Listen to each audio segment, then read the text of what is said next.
In today's card, I'm going to be using a spooky forest backdrop to create a fall card. Hi everyone, I'm Mindy Eggen and welcome to my channel. I would love it if you subscribed, liked this video, and shared it with your friends. Some of the supplies I'm using today is the Stitched Pumpkin die set, Scripty Autumn Sentiments, Happy Harvest stamp set, the Winter Birds, I have the Spooky Forest backdrop, the Stitched Hillside border, and then the Fall Leaves stencil. I'm going to be starting by ink blending my background, and I'm going to be doing this using the Stampwheel. If you haven't seen this before, this is a stamping platform. It has grippers on the bottom, and this is your top plate that you would use to put your stamps on and stamp an image. But I'm just going to be using this grip mat that is in there for right now. I mean, you could leave it in there for your stencils, but I prefer to take it out. The material of this grip mat is very similar to what your stamp sets are made of, and it's going to grip down to my work surface, which is a glass work surface. Then I have a piece of white cardstock cut to 4 1/4 by 5 1/2, and that is also going to grip to that grip mat. So it's going to be stuck in place. Now I'm taking one of the layers of the fall leaves, I placed it over my cardstock, and on the edges I'm just going to push down so that my stencil is held in place. Now I can start ink blending.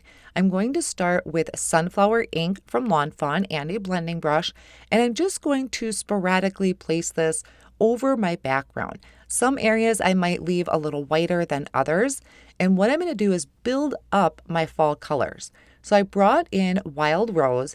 Some of these areas I'm going to go over completely. It's going to change into that orange when it overlaps with the yellow. And some of the areas that I had left kind of more white are going to have more of that pinkish reddish tone. Then to really bring in some fall vibes, I'm going to bring in Doe Ink. So it's kind of a lighter brown. And this one I'm going to kind of scatter throughout my background. I'm really trying to sporadically place this so that it's not so heavily concentrated with one color in one area. Once I have this first layer down, I can just carefully peel up my stencil, and then I have my cardstock is still stuck in place. I'm going to bring in the second layer of the stencil, and I'm going to line that up over the image. There are alignment guides that you could use as well, but I didn't feel I needed it for this. I'm able to just place that over my background and line up the images where needed. I'm going to go over the background. This is the second layer of the stencil using the same colors and the same technique that I did before, starting with the yellow, then coming in with that Wild Rose, and finishing off with the Doe Ink. I'm not really paying attention if I'm going over the same areas with the same color. It's all going to look really great and create this beautiful fall background. Now, once again, once I have this done, I can just carefully peel up the stencil, and I want to tone this down a little bit. I want this to be a subtle background. I don't want it to be a bright white. So I'm going to bring my blending brushes back in, use some of that leftover ink that's still on my brush, and go over the background. So once again, just kind of sporadically adding that color, the brown, the yellow, the red, and just kind of changing up where I'm placing those colors. Of course, when I go over the yellow with that Wild Rose, it's going to have or give it that orange tint. Now, a little trick I found is grabbing a palette knife and just kind of sliding that right under my cardstock. It was a lot easier to get the paper released from that background or that grip mat. Now I'm just going to take my stamp Shammy and I'm going to wipe it clean, just like you would with your stamps. I don't think I've ever used a cleaner on it, but keep in mind that inks can stain that grip mat, which mine does have some of that red on there and the orange. I'm going to splatter my background with some white paint, so I mix that with a couple drops of water, and I'm going to splatter that white paint all over the background. That just adds a little bit more interest to it. To continue building my scene, I'm going to use this spooky forest backdrop, which I think can be really used year-round. It can be winter, spring, fall, and then into Halloween for a spooky background. So here I'm lining it up with some light brown wood grain paper. I'm going to hold that in place with some Post-it tape and run that through my die cut machine, and then just taking my craft pick and poking out those little areas. I want to add a little bit of dimension to my outside areas, so I'm bringing in Walnut Ink and a mini blending tool, and I'm going to go all around at the outer edges of this frame. I'm also going to come in to the branches and add a little bit of that color right under the branches, trying to get to the underside of the branches, and then continue all the way around. I could come in and do some from the inside as well to get more of a dimensional look, but I'm going to leave that open for right now because I'm going to do something else to it in just a moment. I want to actually add grass down there. So to do that, I have a piece of white cardstock, and I'm going to ink blend just the bottom portion of this piece of white cardstock because I will be trimming it down. I'm starting off with old paper in the Distress Oxide ink line. I'm bringing in that spooky backdrop to kind of get an idea about how high I need to go. This was actually a little bit too high because those grass pieces don't go up super high. Now I'm going to bring in peeled paint, and I'm just very carefully adding that color to the bottom, blending up, keeping in mind that the very bottom portion of this is going to be covered up. But I do want to show that transition of color, and I really like this color blend because I feel like it really plays into that fall vibe. So I figured out about what I needed to die cut, and I'm just running that through so I can save that other piece of cardstock. I'm not wasting it with trees that I'm not going to use. So here how that looks once I die cut it with that spooky forest backdrop, and I'm using my scissors and I'm creating my own little hill. So I'm just going to trim that off. I'm not doing anything else to this piece, so I'm going to go ahead and add tape runner to the back. I just wanted to make sure it lined up and looked okay. But I'll add the tape runner to the back of this and to the top of those grass pieces, and then attach that to the bottom of my card. I also want to add a hill to the background, and so to do that, I have that scrap piece of cardstock that I trimmed off, and I'm kind of getting an idea about how high I want it to go just by placing my frame off on the side. I'll hold one of the stitched hillsides in place with Post-it tape so I can die cut out my hill. Now I'm going to use the same Oxide colors that I did for my grass, starting with that old paper. Then I'm going to bring in peeled paint. Now I'm going to bring this up quite a bit, and then I want to intensify that darker color. This wasn't too dark. I really wanted to show more of a definition between the two layers of grass, I guess I would say, or hills. So I brought in pine needles. Now this one too, I brought up quite a ways because there's going to be some images covering this, and I'm going to go back over it with that peeled paint and old paper. I really wanted to have that really light area at the top and then the dark towards the bottom. My scene is really starting to come together, so now I can stamp out and color my images. I have a piece of Express It cardstock that I placed back into that stamp wheel, and I lined up images here. I have the sunflowers from Happy Harvest and a couple of those birds from the Winter Birds stamp set. Because he's got a scarf on, I think it makes a really good fall bird too, just depending what colors you use to color it in. So I flipped that stamp wheel or that kind of top wheel portion over so I could ink up my image.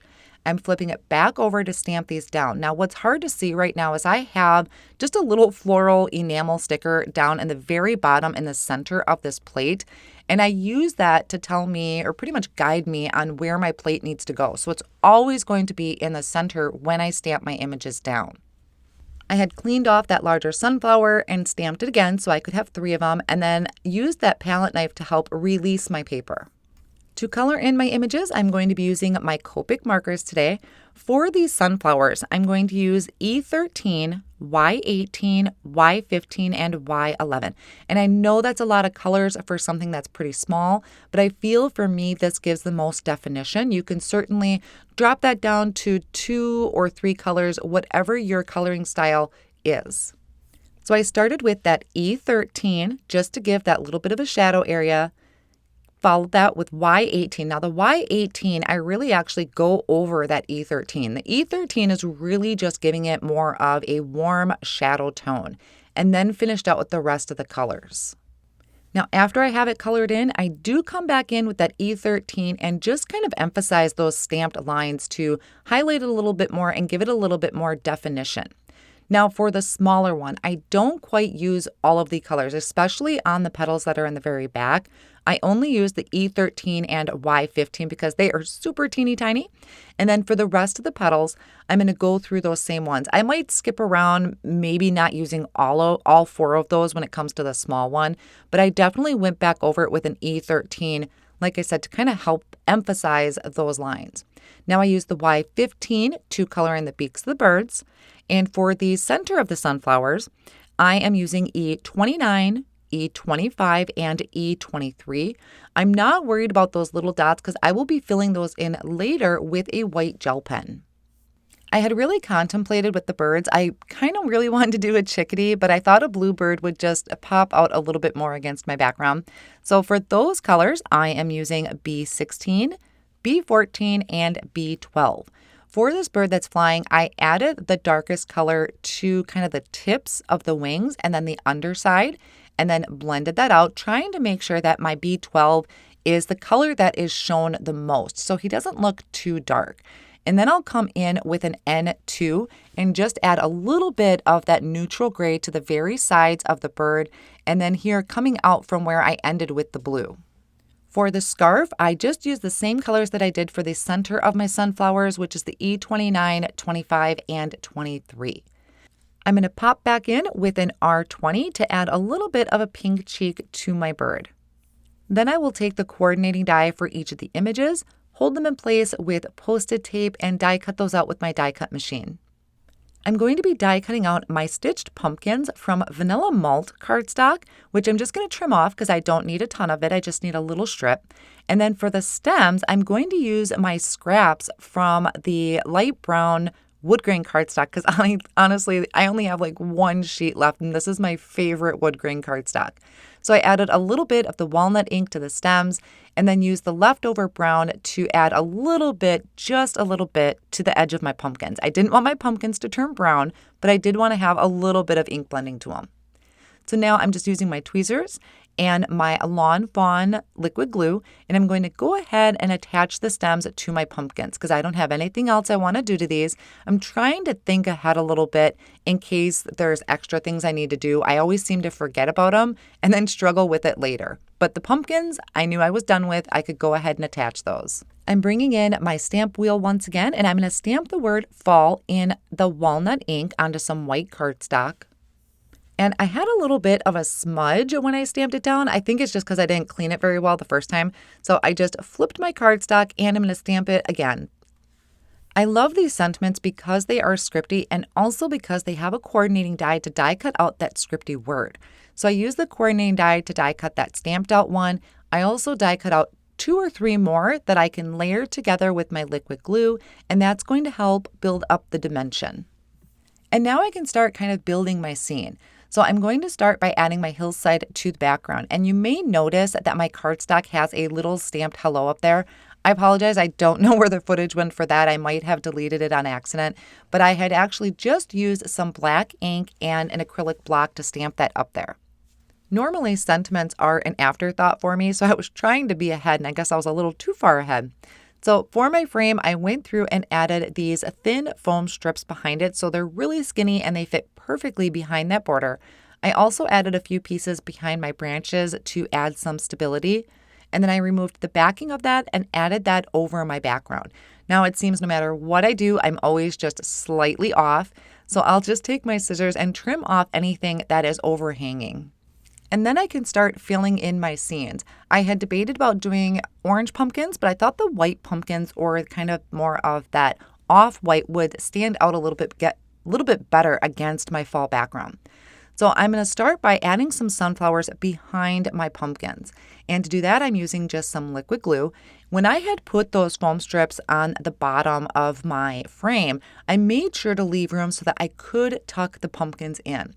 So I'm using the liquid glue for the sunflowers and then just tape runner to add the pumpkins kind of in between those 2 hills. The bird up on top here that's going to be sitting on a branch, I just use the tape runner.